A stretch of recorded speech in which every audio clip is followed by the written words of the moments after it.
Polio చుక్కల కారణంగా మృతి చెందాడంటూ బాలుని తరపు బంధువులు వరంగల్ జిల్లా కురివి మండల కేంద్రంలో రాస్తారోకో చేపట్టారు. నెల రోజుల పసికందుకు పోలియో చుక్కలు వేయించిన కొద్దిసేపటికే ముక్కు నుంచి రక్తం కారిందని బాబు తల్లిదండ్రులు ఉపేందర్, పార్వతి తెలియజేశారు.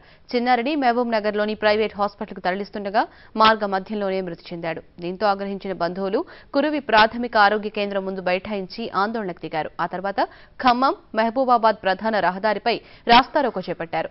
తమ కుటుంబానికి న్యాయం చేయాలని డిమాండ్ చేశారు.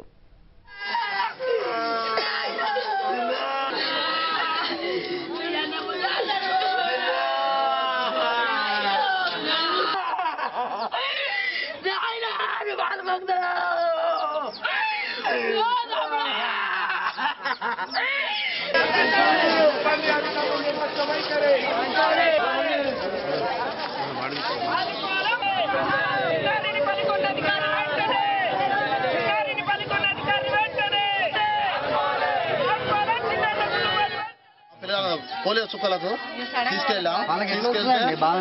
తీసుకెళ్తే ఆడికి అర్ధగంట చెప్పి ఆగన్నారండి. వాళ్ళు వస్తారు, వాళ్ళు వచ్చినాక వేస్తారు, ఆగారంటే ఎంపీపీటీ వస్తారంటే అక్కడ అర్ధగంట చెప్పి కూకబెట్టారు.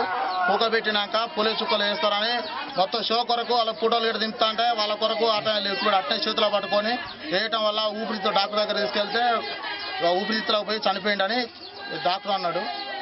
దాని గురించి అర్ధగంట చెప్పి ఉంచి వాళ్ళ షో కొరకు మమ్మల్ని ఇంతగానం చేసి మా పిల్లగానే తీసుకుపోయారంటే మనం ఏం చేయగలుగుతాం చెప్పండి. ఇక మేము పేదలను ఇప్పుడు ఏం చేయాలి, ఉన్నోళ్ళు అంటే ఏదైనా చేయగలుగుతారు.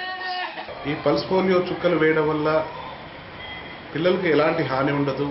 పుట్టిన పిల్లల నుంచి 5 సంవత్సరాలలోపు గల ప్రతి పిల్లవాడికి పల్స్ పోలియో చుక్కలు వేస్తారు. ఈ పోలియో చుక్కలు ఒకటి కానీ 2 కానీ లేకుంటే 2 కంటే ఎక్కువ పడ్డా దాదాపు దీంతో ఎలాంటి హాని జరగదు. ఈ పల్స్ పోలియో ఇమ్యునైజేషన్ అనేది చాలా ముఖ్యం. పోలియో కేసులు రాకుండా ఉండడం కోసం, జాగ్రత్త పడడం కోసమే ఈ ఇమ్యునైజేషన్ ప్రోగ్రాం భారతదేశం అంతా ఇతరులతో ఇస్తున్నారు. ఈ చుక్కలు 2, 3 లేక ఒక చుక్క ఎక్కువ పడ్డా దీనివల్ల ఎలాంటి హాని జరగదని వైద్యుడిగా నేను సలహా ఇస్తున్నాను.